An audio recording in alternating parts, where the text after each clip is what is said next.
big day is finally here, the Michigan Cup. It is 9:30 in the morning. Registration started at 9, and people are starting to fill in the store pretty quickly. Seeing a lot of familiar faces and some new gamers as well, or some new guys who are at least new to Gamer Sanctuary. Let me get out of this glare. Dice drop at 10:30, and I hope to get some shots of different armies throughout the day. We do have quite a lineup. I don't think I'm going to be able to get an actual bat rep at all. It's 5 games, and they should be pretty fast and furious.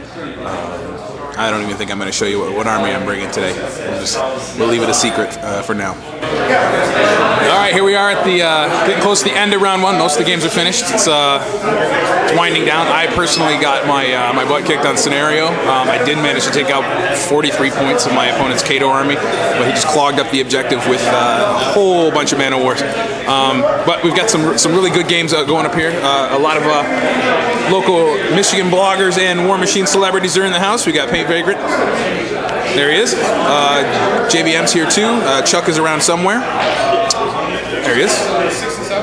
JBM. Of course, Muggins and Gene Guard back there. Gene Guard is kind of officiating the event, and we have our local press ganger, Cliff, behind the computer. Say hi. All right, so we'll tune back in after round 2, and hopefully things change for me for the better. All right, game 2 went even faster than game 1. I ran into a P-Scar list against a good friend of the club, Ray, one of the better painters that we know. Very meticulous, really high quality stuff. But it just beat the crap out of me with P-Scar on her feet turn.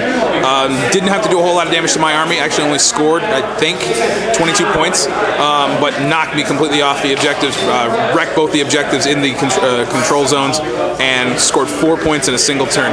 So that was a nice lesson for me on the value of objectives and control points.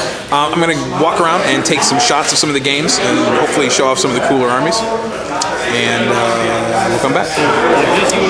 Real quickly, I will show you what I am bringing. I do have my Nemo 4 list. Nemo 3 list, tier 4. But I have because I've been playing Oscar so much with P Striker, just teaching him the game. I actually just built a list around him.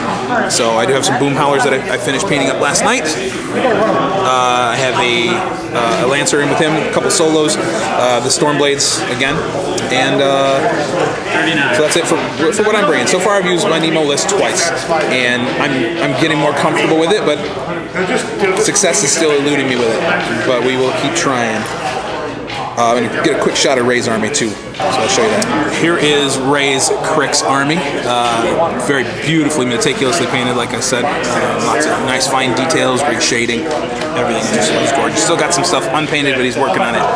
Like I said, he's very meticulous, so it generally takes him a while to get stuff painted. But you can't argue with the results. They're gorgeous. Here's a couple shots of Brian B. from the Warm Man's podcast on Muson Mini's webpage. If you're not familiar with it, go check it out. They do a lot of great coverage of Michigan events, but Brian is also a very, very good painter, as you can see. Lots of awesome highlighting details, cool basing work, very sweet. And again, very meticulous painter, takes his time, so that's why there's a lot of unpainted stuff on the table. But I have to say, looking around, at least half of the players here have everything completely painted, which is very impressive. Play it painted is something, again, we preach a lot, and it seems that it's really catching on in the Michigan Warmachine groups. Here's very nicely painted Legion army. It looks very much, we would say, look Codex as far as putting it in 40K terms, but it's very much like the paint scheme from the army book. Again, everything completely painted, war spears, warmongers, everything, you name it. Very cool lists. Alright, this Legion collection shouldn't need a whole lot of introduction. This is JVM's Legion. Again, you've probably seen it all over the place, and I'm hoping not to see it today. Alright, one of the more epic things to go on so far today. This game was not, it didn't really look all that close. Epic Haley over here versus Prime Butcher right here. Haley had a nice charge lane open, and she pulled that focus off the square to get 9, and it worked. She charged Butcher and took him out. She actually missed with the charge attack though, right? Yes, she whipped on damage. Oh, she whipped on damage, okay. But the other damage rolls were really hot, so Good job. Nice. Way to play it gutsy. It's another shot of a fully painted Cygnar army. One of the interesting things about today, we have 29 players out of 32 registrations available. That was pretty good. We had all but one slot filled, actually, and 2 players had to back out at the last second. Actually, one just didn't show up, and the other one had to back out because he actually got a job today, so he couldn't come because a brand new job had to start work. Anyway, I want to show off, again, another fully painted army, but point out this is one of 7 Cygnar armies out of 29. That's a pretty good percentage. This game looks like a scene from a David Lynch movie. It is 2 Scorn armies going against each other. Lots of pain going around for everybody. And of course, we're familiar with this guy. We've seen his armies before. We'll keep seeing him again. Here is a fully painted Gatorman army. I particularly like the way he has some of the beasts coming out of the base. There's the giant gator, the heavy beast. I can't remember what it's called. Cut in half and coming out of the swamp water. That's really very cool looking. All right, my third game was embarrassing. I need to pay more attention to what my opponents can do, and not so much focus on the objective or the scenarios. I stupidly left Striker within a charge distance of a storm wall. In turn 2, Haley was bonded to it, had temporal acceleration on it as well, and it can drop a 12-inch charge on me. So I was well within that, and it didn't take a whole lot. A couple boosted attacks, and Striker is dead. Anyway, lesson learned again. On to round 3. All right, it's before round 4. They're actually going to be doing a painting judging, and I just wanted to get a quick sweep of the table with all the entries here. We have 2 nicely painted Legion forces. We've got the customized Gatormen, the purple Kador, which I believe these were painted within this whole tray was painted within 7 days, I believe. That's what I think I heard. Of course, we have Muggins' Scorn. We've got 1 of 4 Cygnar entries in the painting contest. We have some Menoth. It's red and white with some hand-drawn scroll work.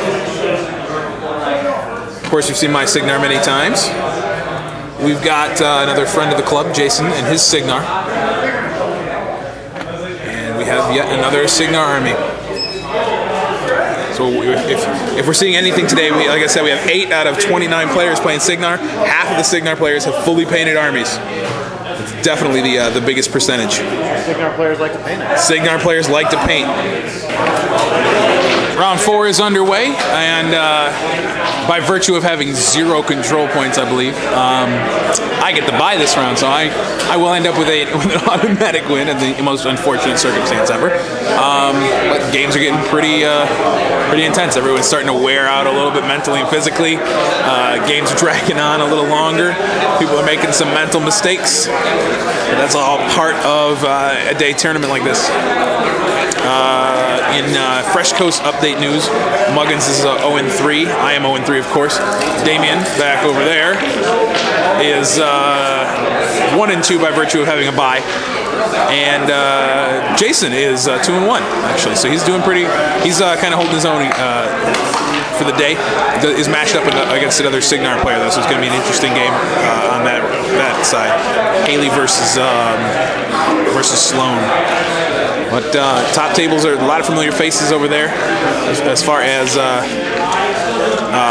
Michigan Warmachine players. JVM, Chuck are at the top table. Top tables, excuse me. But that's it. We got 1 more round to go. All right, we're done with round 5 finally. I ran into an opponent. There's Mike. We'll talk to him in a second.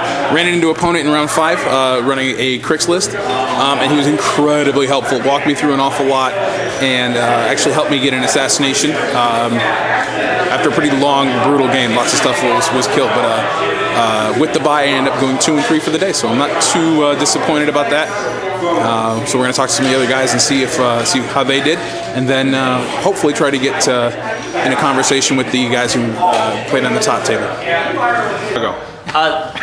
Michael this is Michael from Fresh Coast Gaming, also known as Muggins. We're here with Jake Van Meter, also known as JVM, International Man of Mystery.